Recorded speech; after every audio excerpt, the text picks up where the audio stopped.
intéressant cette table ronde. Déjà, on vous remercie pour ce thème. Alors nous, pour nous, Africable et puis notre groupe de manière générale, on doit, pour maintenir ce Made in Morocco, on doit investir d'abord dans la communication, comme j'ai dit tout à l'heure, pour faire connaître nos produits auprès du consommateur marocain. Deuxièmement, il faut maintenir la qualité de notre produit parce que si on produit à un certain niveau, il ne faut jamais descendre de ce niveau-là. Et puis, il faut être compétitif parce que dans le choix du consommateur marocain, il y a le facteur prix qui est très intéressant.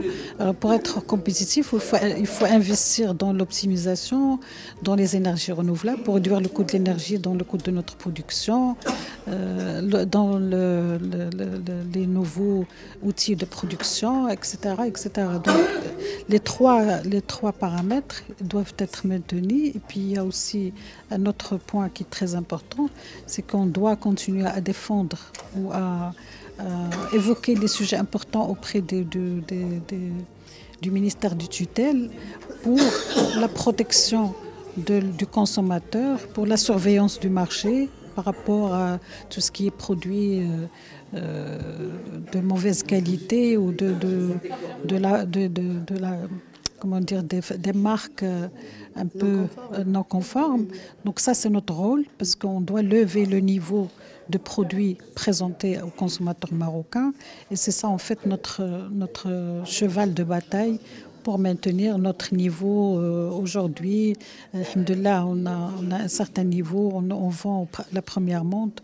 On est placé dans des standards très importants, donc il faut qu'on le fasse savoir aux grands consommateurs et le maintenir pour la pérennité de la société. Le Made in Morocco, ça veut dire créer des emplois au Maroc, ça veut dire produire au Maroc, mais ça veut dire aussi parfois avoir des marques marocaines et les emmener à l'export un peu partout dans le monde. Donc je pense que le gouvernement fait tout ce qu'il faut pour développer le Made in Morocco. C'est quelque chose qui a commencé il y a 30 ans avec l'avènement de Sa Majesté Mohamed VI et avec des programmes et beaucoup de suites dans les idées, beaucoup d'étapes. Chaque gouvernement a poursuivi le travail du gouvernement précédent. Le pacte entre le secteur privé et le gouvernement est aussi une force au Maroc. On a un pacte public-privé qui fonctionne bien et les grands métiers mondiaux industriels du Maroc, dans lesquels je mets le tourisme, pour moi c'est un métier industriel. Donc les grands métiers industriels du Maroc se développent et sont devenus visibles à l'échelle mondiale. Donc il faut peut-être maintenant profiter de ce que la masse critique est atteinte pour faire de la communication à l'échelle mondiale très fort, très fort, très fort, parce que le Maroc commence à être visible dans les cartes, dans 2 ou 3 secteurs, l'aéronautique, l'automobile notamment. Donc là-dessus, il faut que le gouvernement accélère encore la partie communication.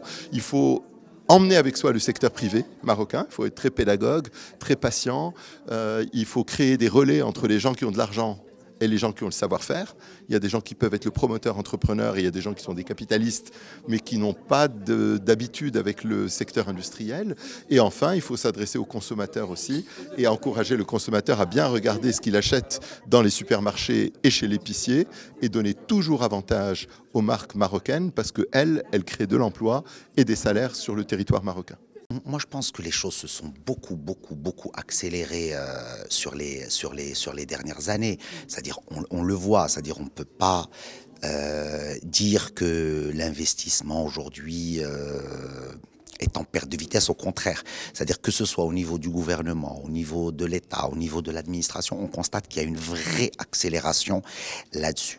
Maintenant, il y a un travail de fond qui doit s'exercer aussi sur les possibles investisseurs ou les investisseurs futurs marocains pour les encourager à franchir justement ce pas vers ce Made in Morocco avec peut-être encore plus de vulgarisation de la part des pouvoirs publics, de la part des territoires, de la part des régions, de la part des CRI. C'est-à-dire qu'aujourd'hui, il y a plusieurs acteurs qui interviennent là-dessus et ils ont tout à gagner en vulgarisant, en expliquant, en démystifiant.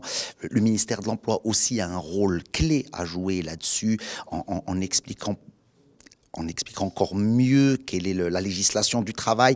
Il y a des investisseurs qui sont aujourd'hui prêts à franchir pas, mais qui ne maîtrisent pas très bien. Est-ce que demain, si j'ai 10 collaborateurs, 50, 100, 200, 500, comment ça se passe? Comment je dois me structurer? Alors, effectivement, il a les moyens, mais il lui manque quelques explications.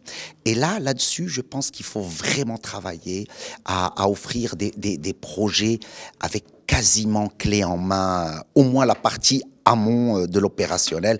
Il faut préparer. Et il faut aussi, ce qui a commencé avec la banque de données du ministère du Commerce et de l'Industrie, il faut aller aussi peut-être encore creuser encore plus cette idée géniale qu'est la banque de données,